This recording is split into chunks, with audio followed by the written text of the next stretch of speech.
Hello, everyone. I'm Sister Vassa, and welcome back to another video of our series, Huffington Orthodox-Catholic Conversations. In this video, our guests are the Jesuit professor and priest, Father Thomas Rausch. Father Thomas, would you say hello to our viewers, please? Good morning. It's good to have you with us.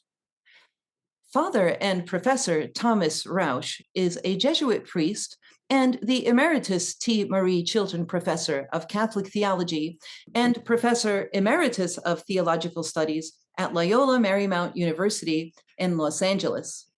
He is a systematic theologian specializing in the areas of Christology, ecclesiology, and, most importantly for our topic, ecumenism. Father Thomas has published 22 books and over 280 articles and reviews. And beyond studying and writing about ecumenical theology, Father Tom has also been an active participant in the ecumenical movement. I, for one, am particularly grateful to have crossed paths with Father Tom at several conferences throughout the years, and he has always been very friendly to me and very informative and inspiring as a Roman Catholic interlocutor. He presently is a member of the Anglican Roman Catholic Consultation in the USA, and he has also co-chaired the Theological Commission of the Archdiocese of Los Angeles. Unfortunately, that is all that I'll be able to cover, Father Tom, from your extensive and impressive CV. And now to introduce Professor Paul Gavrilyuk. I'll invite him first to say hello to our viewers. Hello, everybody. It's wonderful to be on your program. Professor Paul Gavrilyuk is professor of theology and philosophy of the theology department of the University of St. Thomas in St. Paul, Minnesota.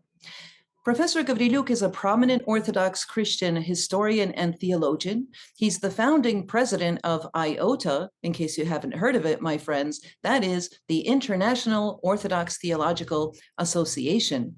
He is born in Kiev, Ukraine, and he is also the founding president of Rebuild Ukraine, an important charitable organization that provides vital support to Ukraine's defenders, refugees, and children affected by the war.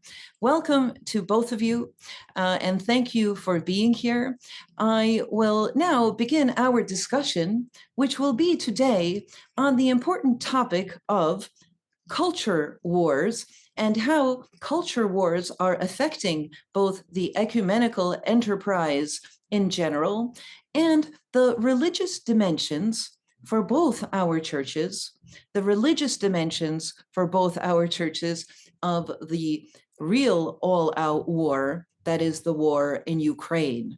So these very difficult topics, my beloved viewers, we will be discussing today. So stick around for a very interesting conversation. The first question will be to you, Father Tom. Would you say that it is easier to find common ground with Protestants when it comes to the culture wars? And let me define culture wars. I mean those hot button issues that really have to deal always with the issues of family and procreation. So is it easier, do you find, to arrive at common ground with Protestants than with certain groups in your own Roman Catholic Church? Yes, I think in general that's true, although I would probably want to make a few distinctions. You know, we have the same kind of polarization within our church today, especially over these culture war issues. It has to do mainly with issues of sexuality, same-sex marriage, abortion, especially, which has been made the preeminent issue by the American Catholic bishops, some of the more conservative Catholic bishops, because we have another group within our church who really want to support as much as they can Pope Francis's agenda, which is much broader. And some of them accuse Pope Francis of not being concerned about abortion, which is not the case at all. If you read his encyclicals, especially Laudato Si, where he comes out very clearly and he says you can hardly show concern for other species and not care for the unborn human child in the womb. So he's certainly not, ignoring abortion, but he has a much broader agenda. And that's caused some polarization within the Catholic Church. The same kind of polarization that we see in our political system today in the United States today. So polarization, I find, is at least in the United States, but also in other places today, is an enormous problem, and it embraces a lot of other issues besides these sexual issues. In regards to your question, I think many of the mainstream Protestant churches share a common agenda with the Catholic Church today on issues like the ecology, the environment, war and peace, democratic procedures, democracy, defending democracy. We're very strong on that. Some of the more conservative fundamentalist churches, and I think especially white evangelicals, have been very much trying to declare the United States a Christian nation, which of course it's not. We're a very pluralistic society today. We have many different religious groups in the United States today, and we have to recognize that in our political system.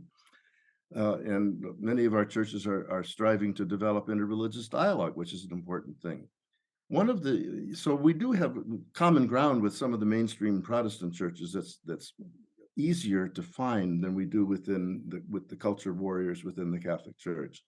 One of the surprises, I think, in our ecumenical dialogue is a new relationship that has developed with evangelical and Pentecostal churches. Evangelicals previously that were generally hostile towards Catholics have now entered into relationships with them, and we have several international dialogues that embrace both evangelicals and Pentecostals.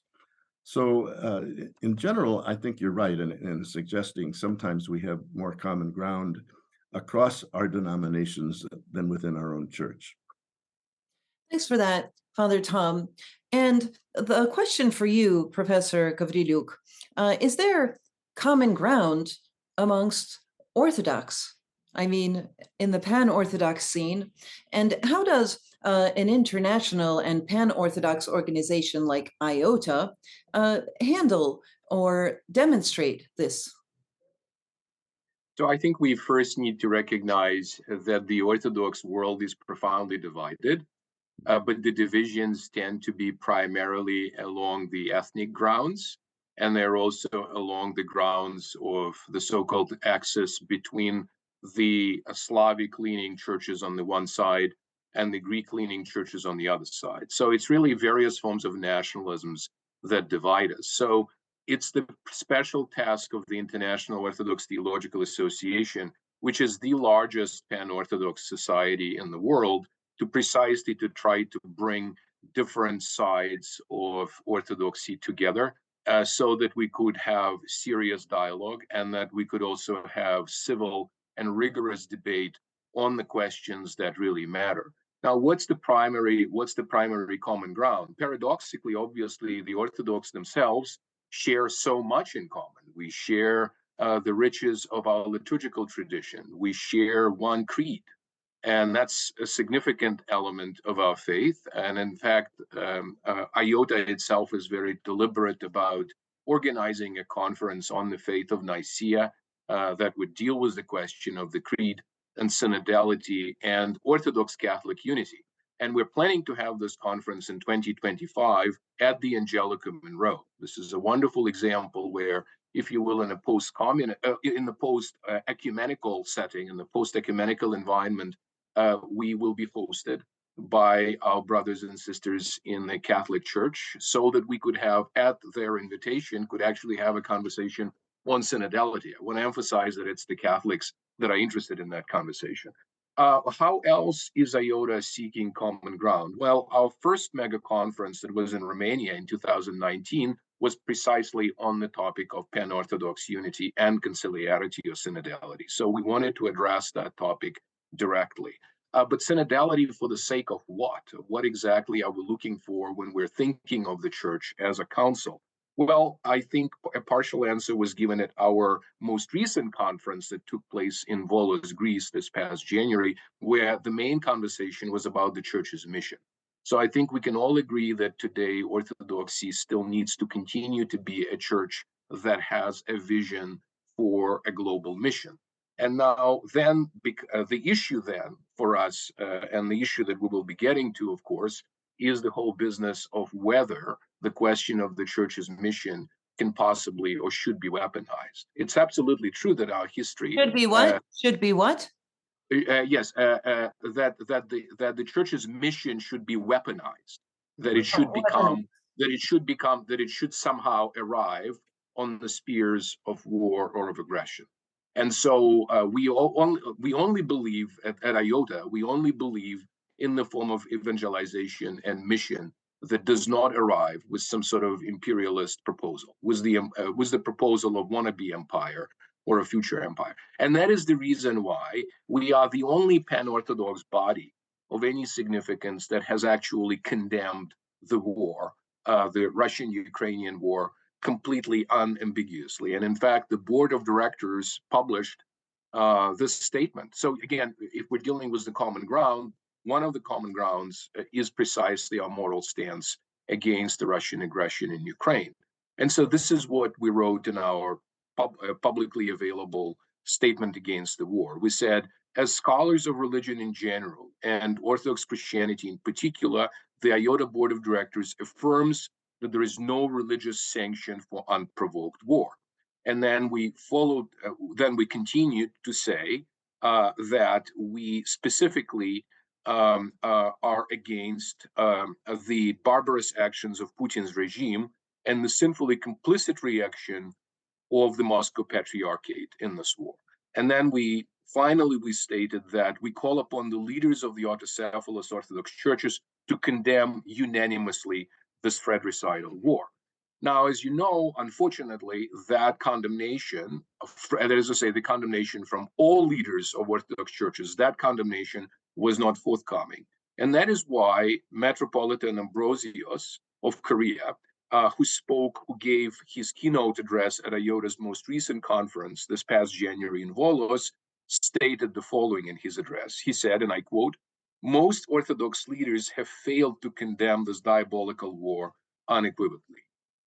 End of quotation. Now, that's a sad reality, but then the question is, what is then the Orthodox body, pan-Orthodox body that could do that?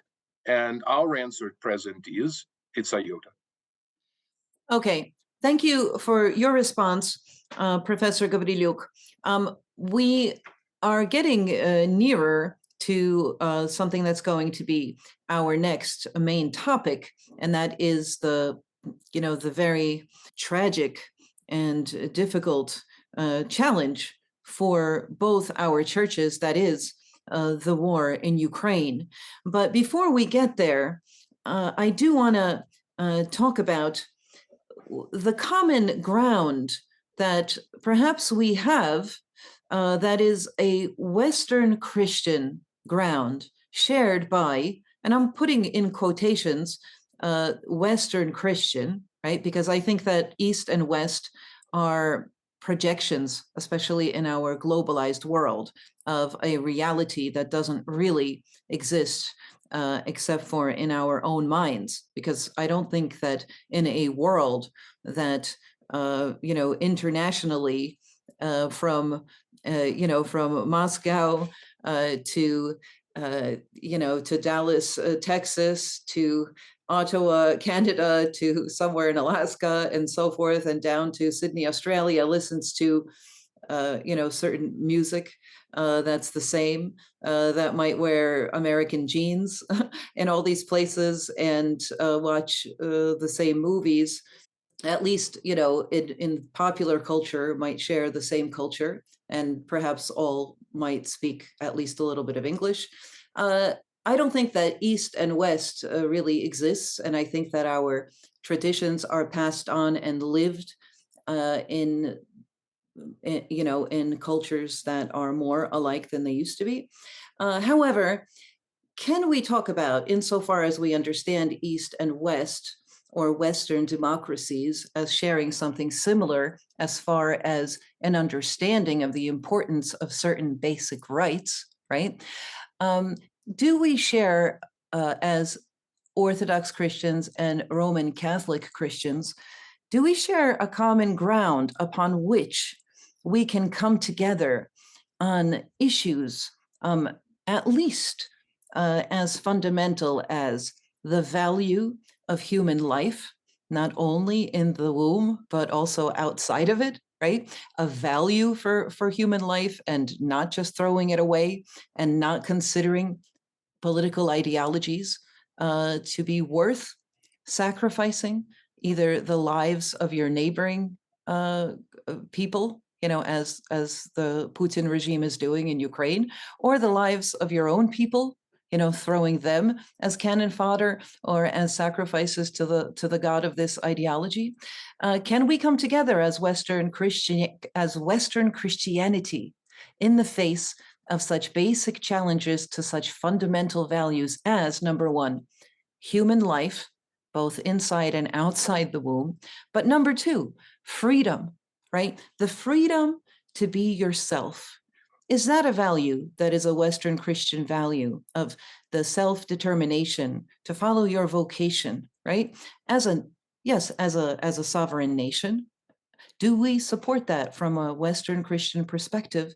And for reasons of, I realize that might seem to be solely a political issue, but isn't there a sort of demand from the side in the case of this war? Isn't there a demand that whether or not Ukraine wants it, she should be had? Like almost like a rapist demand. I will have this nation, whether she wants me or not, coming from the Putin regime. So is there like a freedom for self-determination? But of course, we perceive it on a personal level in the realm of our theological and soteriological, understandings. So that's my question: is, are human rights and the right to life, are these common grounds upon which we can come together as Western Christianity, both in the Roman Catholic Church and the Orthodox churches? Why don't you respond first, Father Tom, if you don't mind? Sure, I'd be happy to. I think one thing that we hold very much in common, thanks to both Pope Francis and the Patriarch Bartholomew, is a concern for the environment. The Patriarch is known as the Green Patriarch, and he's written extensively on environmental concern. And Right. Pope Francis has his beautiful, almost poetic encyclical Laudato Si on the same topic.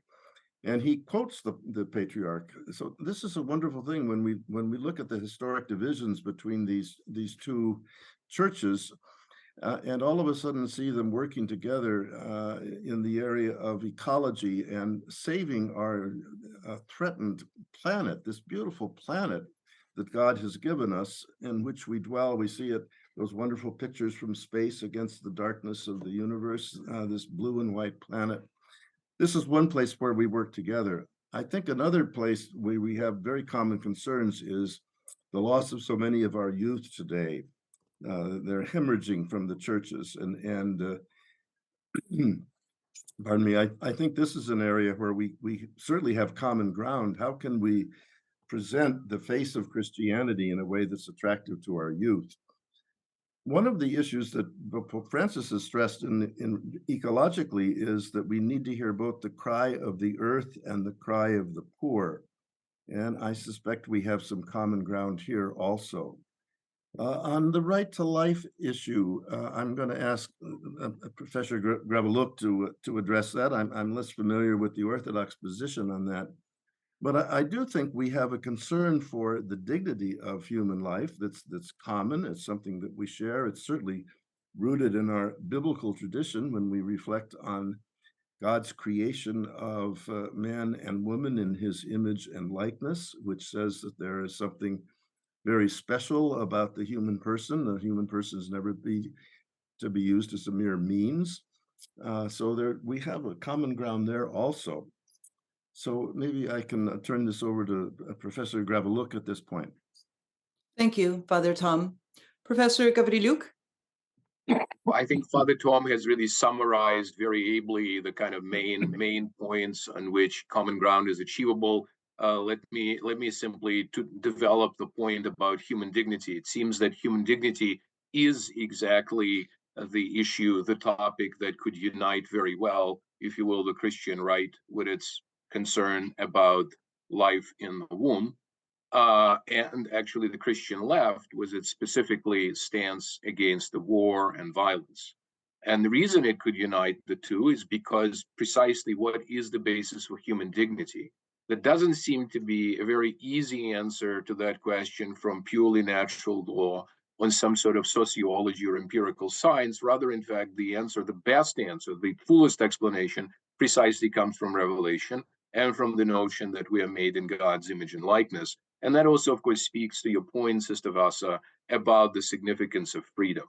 And now, how freedom is to be understood and how it's to be negotiated, and whether freedom is precisely a property of the human person, or whether it's primarily to be cast in sociological and political terms. This is where I think Christians could discuss this matter and disagree. Ultimately, it's also a question for the sake of what is freedom used, and it's meant to be used in order, in St. Paul's words, to take every thought captive to obey Christ. And so there is a sense in which Christian freedom is always a freedom of discipleship. Christian freedom is always a freedom for the sake of something. Could you repeat that please? That So, phrase about to every thought captive? For those of us who are slow to grasp that. Yes. So this is 2 Corinthians 10:5, and it's a passage in which I recently have reflected a lot, because St. Paul is using war analogies there, because he's talking about the question of the spiritual war. And the direct quotation is, "We take every thought captive to obey Christ." There's an interesting, so taking every thought captive to obey Christ. There's a sense in which the aspiration for the International Orthodox Theological Association, for IOTA, is that this is what the intellectuals and the church leaders and scholars and everybody else who would join it would be engaged in. And that is, in a sense, we want to serve the church in freedom of discipleship. We want to debate controversial questions that others might be afraid of discussing. But ultimately, we want to do this with the purpose of serving Christ, with the purpose of serving the Logos incarnate. And so to that extent, therefore, human dignity needs to be also grounded in the fundamental purpose of human existence, which is ultimately to glorify God and to be in union with God. And so for that reason, there's a kind of a telos, there's a kind of a direction to human freedom that I think a lot of our friends in the secular, purely secular sphere do not quite get and do not quite understand. That it's really also freedom for the sake of life in Christ.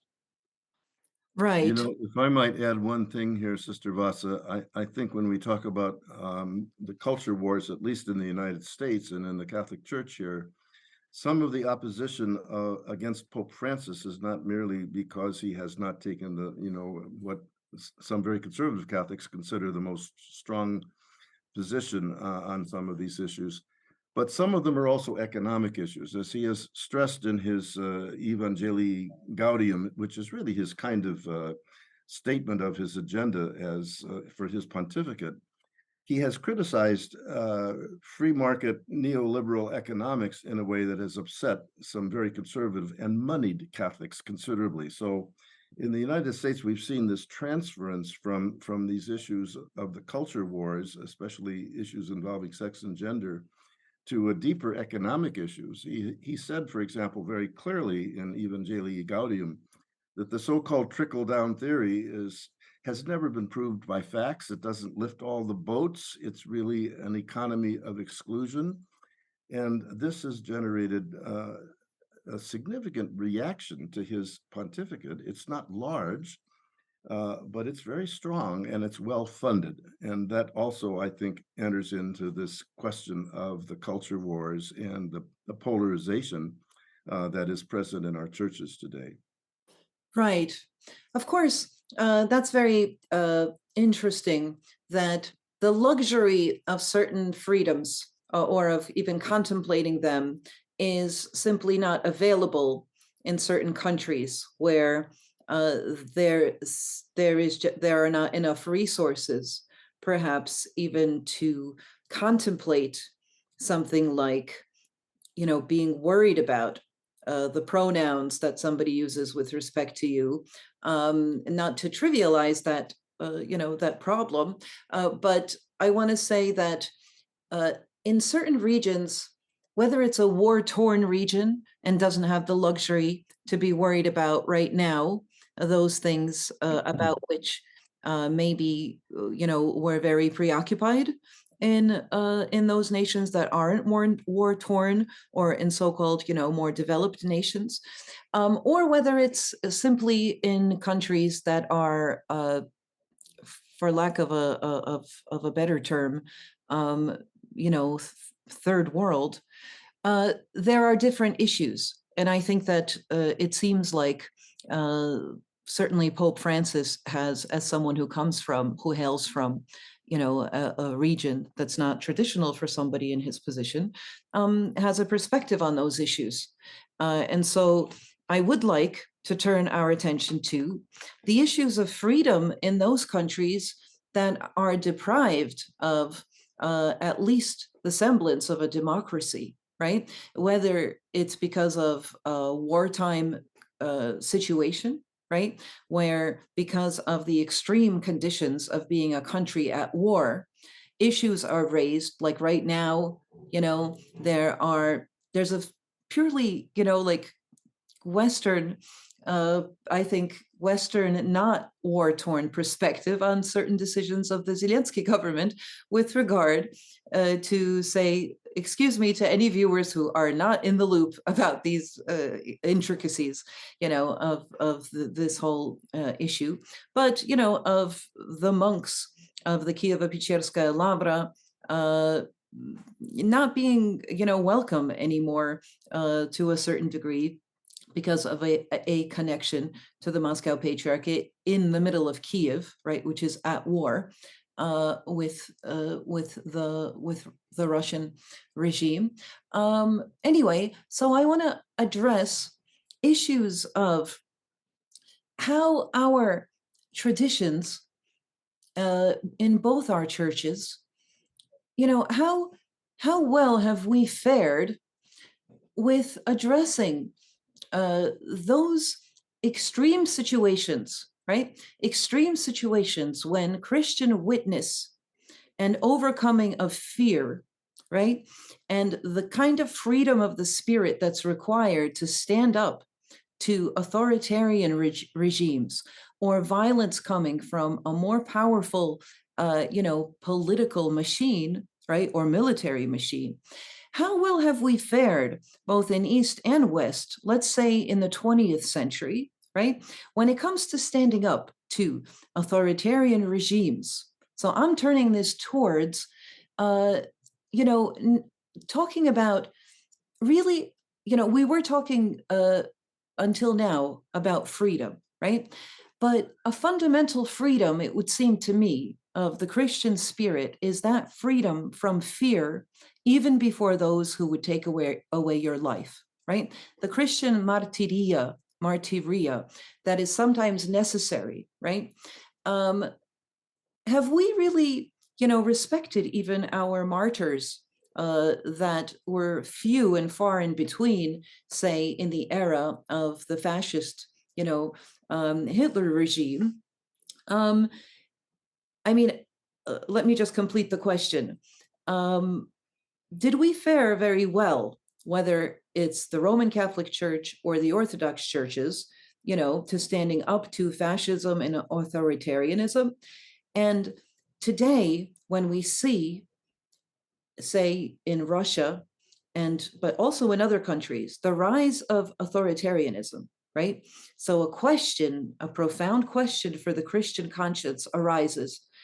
What is our, at least that which we respect, right? Are we with the confessors of the faith?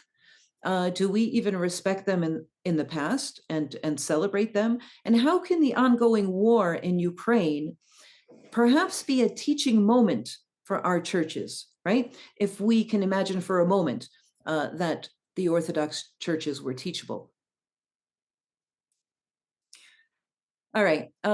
Father Thomas, are you interested in answering this, or would you like to hand it over to Paul? Yeah, that you raise all sorts of very interesting questions. You know, when I think back on the 20th century, some people have pointed out there have been more martyrs in the 20th century than any century in history. And I think that's true. And a lot of them have come from oppressive nationalistic governments. Right. And that's why I'm so concerned today about the rise of these neo-nationalist governments, both in Europe and in the United States today. I think it's an enormous problem.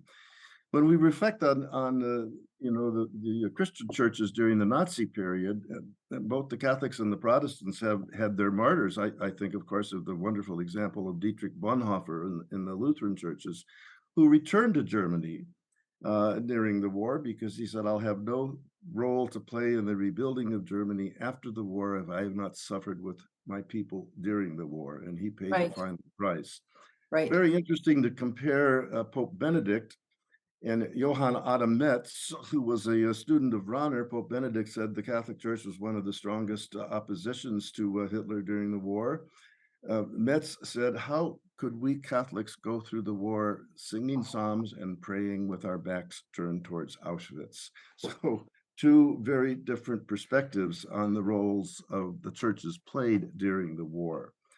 I think one of the things this current crisis in Ukraine is helping us to learn. And I think this is happening anyways. We've seen, for example, Pope John Paul, I think it was Pope John Paul, that was very much against the invasion of Iraq under President Bush in the United States. So already the Catholic Church was speaking out strongly against military adventurism in the name of some kind of, you know, national value. But I think the current crisis is helping all of our churches recognize that we need to be more outspoken on these issues of peace and justice and certainly development. It's, you know, this is a lesson that we have to learn, that the churches have an important role to play if we are truly disciples of Jesus, the man of peace, in today's very often troubled world. And as we see more and more strong men developing in different countries with this kind of strong nationalism that is not always respectful of human rights and individual liberties and freedom, this is something we have to take much more seriously. And I think we need to work together on these issues. Right. Professor Gavrilyuk, any thoughts? So I concur with Father Tom. The Orthodox record on the question of collaboration or protest against authoritarian regimes is equally complex and patchy. So on the one hand, you have the brilliant and luminous example of Mother Maria Skoptsova, who, as we know, helped with Father Klepinin, helped to produce baptismal certificates for the Jews that were hiding from the Nazi persecution in the war-torn France. And for that particular mission and for other types of assistance to the Jews, she ended up in a concentration camp. But on the other side, we of course have a very long record of Orthodox anti-Judaism and anti-Semitism. And we also have a very long track record of Orthodox collaboration, both with absolutist regimes, absolute monarchy, for example, in the case, and a Russian imperial agenda in the 19th century and earlier. We of course also have in the suppression of the office of the Patriarch of Moscow, Peter the Great's attempt to essentially say that the church will do whatever the state orders it to do. And I think we've seen the very, very tragic continuation of that at the level of the leadership. Of course, with the church in the 20th century, there is a term, Sergianism, that is applied specifically to the locum tenens, to the holder of the primatial see in the Russian Orthodox Church, Metropolitan Sergei, who, of course, issued a statement, a scandalous statement about the fact that there is no persecution of Christians in the Bolshevik Russia, and also about the willingness of the church to collaborate with the state. And so in the Orthodox tradition, we have a very strong temptation to, in a sense, obey the dictates of the strong man in power. And one of the reasons for that is because our synodality at the international level is really broken down. And therefore, there is really no authority higher than the authority of the local primates. And then for that reason, we are in a situation where very often these leaders fall prey to the pressure of the government or become very ready collaborators with the government. And so we certainly have that situation in the kind of various forms of neo-Slavophile movements in the Slavic leaning countries, particularly in Russia. So I'm specifically thinking of various forms of what has been called in the early 20th century Eurasianism, and has been sort of reconstituted in Putin's Russia in various forms. So I could elaborate on the notion of Eurasianism, because the project was supplying Orthodoxy as the ideology for the future authoritarian Russian state when Bolshevism will be no more. That was the project of the 1920s. At that point, of course, there was no opportunity for it. But then in Putin's Russia, that opportunity presented itself. So 80 years later, in the early 2000s, that opportunity really presented itself and certainly was offered to Putin in a platter in the form of the ideology of the Russian world. So, a long story short, the track record of opposing authoritarian regimes in Orthodoxy is bad. Yeah. And even those examples of that are very few, like Mother Maria Skobtsova, a holy martyr, she wasn't recognized as a saint until very recently and only locally. And she's not, in as far as I know, in several Orthodox churches, she's just not known, not venerated. There was another, there was a Orthodox member of the White Rose resistance movement to Hitler. In my little enterprise here of Coffee with Sister Vassa, we did a series of videos in Russian, Orthodox Against the War. And we had, I'll just show you something. We have this logo for Orthodox Against the War that's a white rose. And the series of videos that are in Russian, they aim to explain theologically, and in practical terms also, what it looked like and what it perhaps could look like today to stand up to that which should not be, put up with from the side of the church. But the church, very disturbingly for us, as I actually shared with Pope Francis just this past Wednesday, I had the chance unexpectedly to speak with Pope Francis for several minutes. I also passed him on a note when I gave him my little book that I recently published, but it has nothing to do with this book.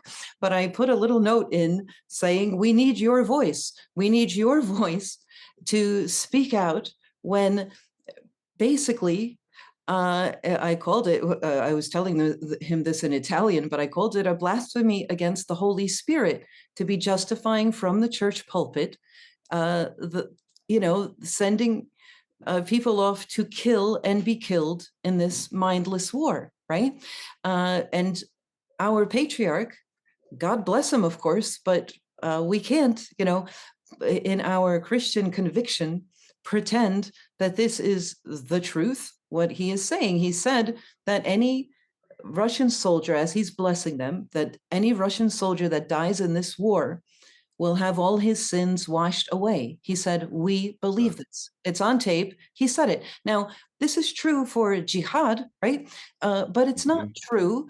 And according to our conscience, there is no concept of obedience, right, with regard to an Orthodox patriarch that says to us that we are not obliged even to proclaim that this is not true. So I'm telling this to Pope Francis. I'm like, Santo Padre. I'm sure I'll get a lot of grief for calling him that from certain people in my communion. But I said, this is blasphemy. It's, bestemia contra lo Spirito Santo. I'm telling him, and it needs to be said.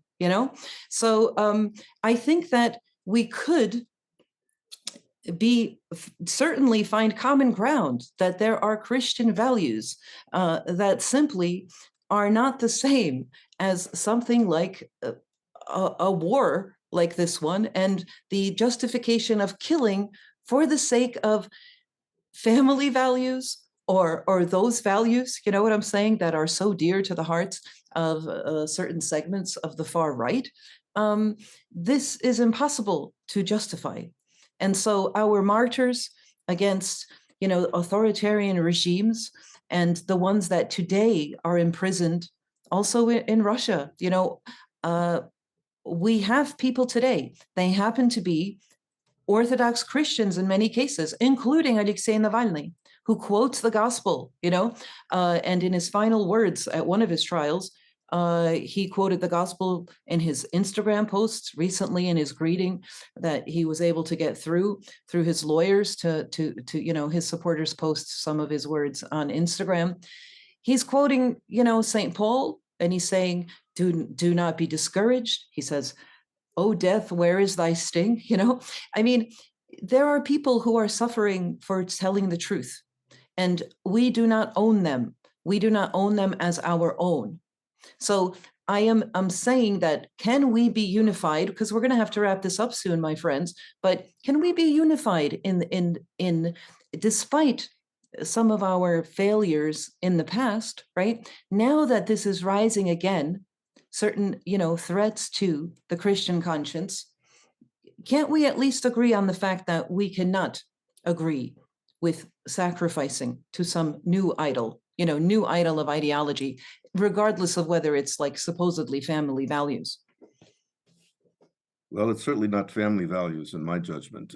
There's, I think the Russian Patriarch has tried to cover this with the culture war issues.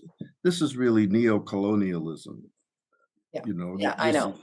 This is Putin's effort to reestablish the Russian Empire, which he has bemoaned its passing, since he became president of Russia. And we really need to be very honest about that. But we need to continue to work together also. I think this issue of neo-colonialism and nationalism today and especially religious nationalism is a real problem in our very diverse world today and global community. And Pope Francis, I think, has taken some remarkable steps. He has had very clear teachings on the economy that excludes those that are disadvantaged and poor. He has called attention to the degradation of the planet. And in his latest encyclical, he said, we've lost any kind of sense of belonging to one common human family. And I think it's so important to reclaim that vision that we are brothers and sisters of each other, especially those of us who claim to be Christian. We are brothers and sisters of each other. Yes. That's a kind of an agenda for all of our churches to address. And in the process, we have to learn, to be witnesses to peace. It's to peace to which we are called. Right. Thank you so much, Father Tom. And Professor Gavrilyuk, could you share your thoughts as well? Yes, well, first of all, I certainly concur that it is blasphemous to think of this war as somehow an act of the Russian soldiers dying in the field of battle, as somehow participating in an act of sacrifice that is redemptive or washes away sins. The Patriarch spoke about this. What adds to the scandal of this is he spoke about this in the sermon when he mentioned the sacrifice of Christ on the cross, failing to say that it's precisely Christ's sacrifice on the cross that performs that redemptive function, that in fact washes away sins. But rather, he proceeded to say that it's actually an act of becoming a cannon fodder on the fields of Ukraine, that is as washing away sins. Now, that's very similar, of course, to the call of Urban II to the First Crusade. It's very similar to the jihadist rhetoric. And so there is a sense in which, of course, we, in religious extremism of various times, we unfortunately have this blasphemy and have this heresy. I also agree that it needs to be condemned unequivocally by all religious leaders, certainly by all Orthodox leaders. Some, in fact, have condemned these statements, but not enough and not consistently enough. So at my recent talk on this matter, I asked the question whether Kirill Gundyayev was a heretic or a war criminal. And my answer to that disjunctive question was yes. Now, that's a serious claim because I was baptized in the Russian Orthodox Church. I still certainly consider myself a son of the Orthodox Church, broadly speaking. So I speak even of the Russian Church to this day as in some sense my own. So in a sense, I own the responsibility for making those types of statements. The Patriarch has weaponized the culture war. And so that fundamental point, if one wishes to wage a culture war or engage in some kind of important cultural debate, which, by the way, those types of things are inescapable. We don't want to have a culture that's completely monolithic, that doesn't have different views and different points of opinion. But if you're going to have a cultural debate or culture war, do not turn it into a real war. But once he's turned it into a real war, then he started completely misnaming realities. So one reality that Patriarch completely misnames is the fact that he justifies this war by saying that somehow it's a war of defense, that somehow Russia effectively is defending itself against NATO and against the godless West. Now, where unfortunately the claim is less laughable than the claim that Russian Foreign Minister Lavrov made in New Delhi. And this was simply parroting or repeating Putin and saying that Russia had to defend itself against NATO that fought with Ukrainian hands or something like that. And that was immediately laughed at. That was because the reality is, yeah. And in of India, course, for me as a Ukrainian, that's not a laughable matter because as I speak, 18 rockets have been launched in Kiev, 15 intercepted, but 3 of them, in fact, damaged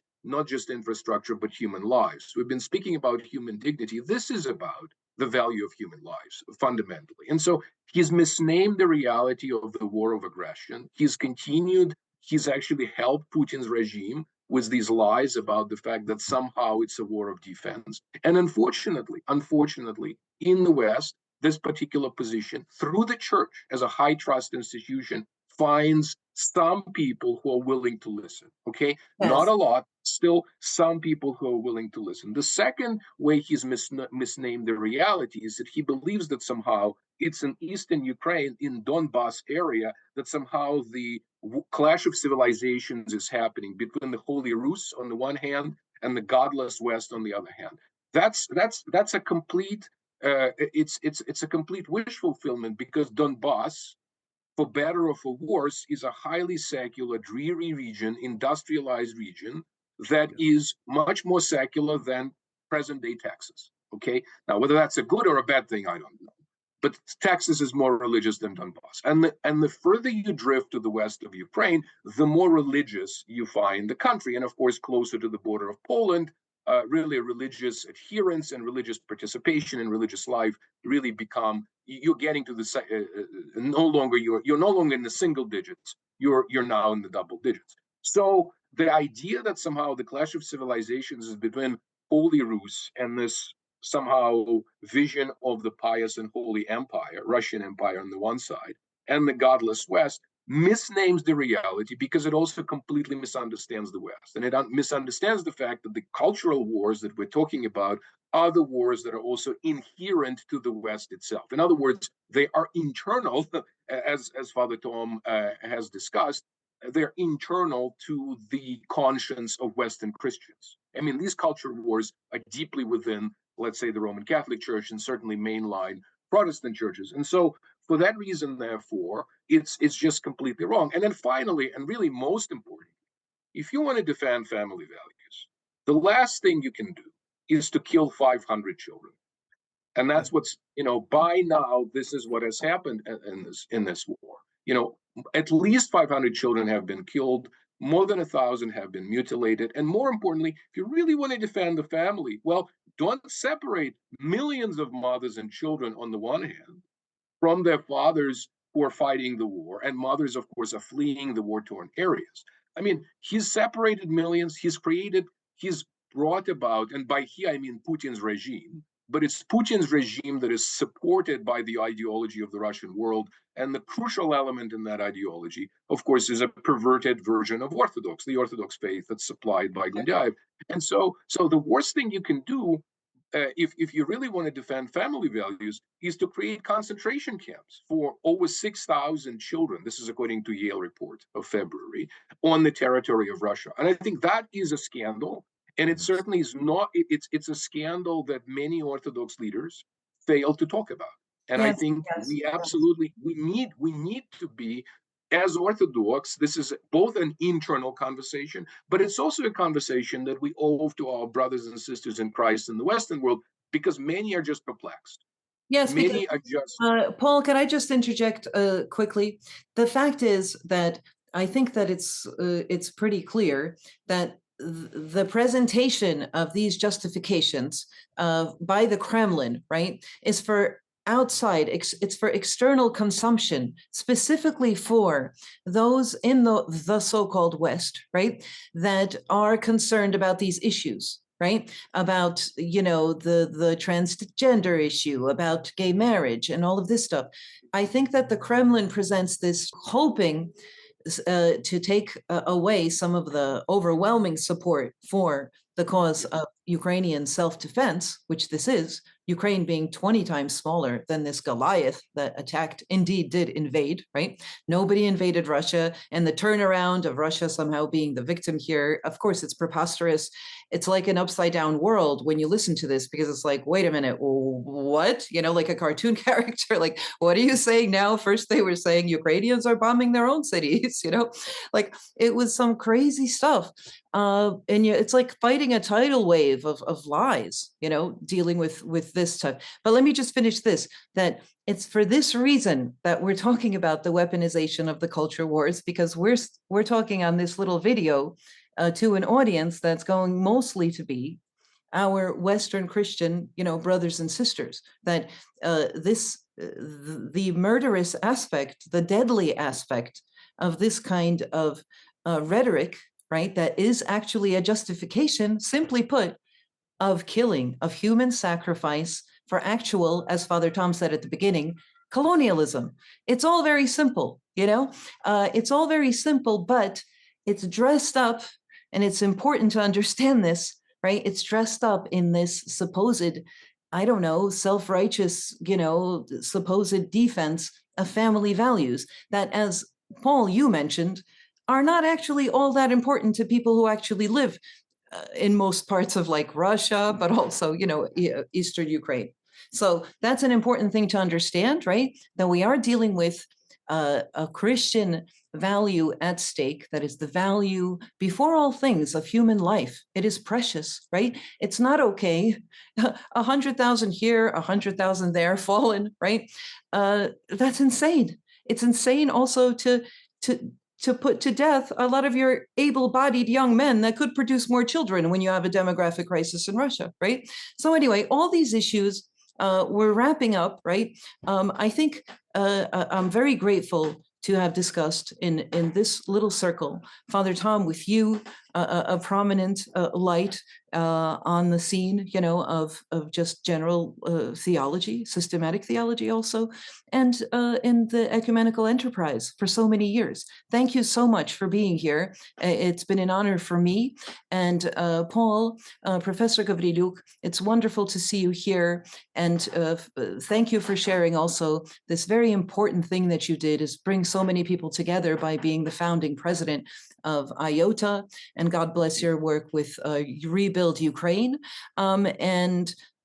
Yes, I have to say that I might end with the final thing that Pope Francis said to me when, I had his ear. I might post a little clip of that video here that my assistant filmed a little bit of when I was chatting with him this past Wednesday. He said, well, because, the situation is quite dire. And I was sharing my pain of having this going on in my church and hearing such words from my own patriarch for whom I pray every day. He said, well, let's remember that, he goes, come si dice, in your church. And he said it in Ukrainian and not in the way the Russians say it. He said, Christos voskres. And I said, well, we Russians say Christos voskresie. And he chuckled because he had said it in Ukrainian, and he said, oh, Christos voskresie, So that was that. So I'll share that here at the end. Please say goodbye to our viewers. My friends, Father Tom, could you say a goodbye? Yes, thank you so much for joining us. These are very important issues that we face today, and we all need to join in prayer and in common effort to protect the dignity of life and peace. Thank you, Father Tom. Professor Gavrilyuk? Thank you so much for having me, Sister Vassa, and for your courage to discuss these complex and difficult issues that we really all need to face. And it's always wonderful to see Father Tom. Yes. Okay, so great, wonderful. So that's a wrap, and enjoy, to the viewers at home, enjoy the little clip of my chat with Pope Francis. And I hope to see you, my friends, if you are my usual subscribers on patreon.com/Sister Vassa.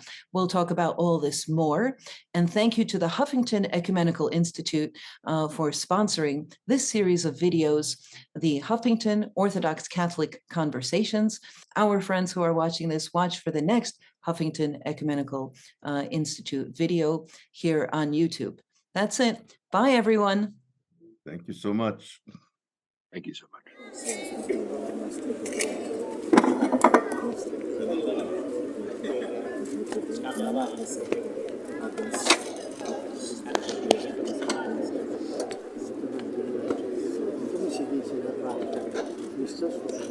Christos voskres.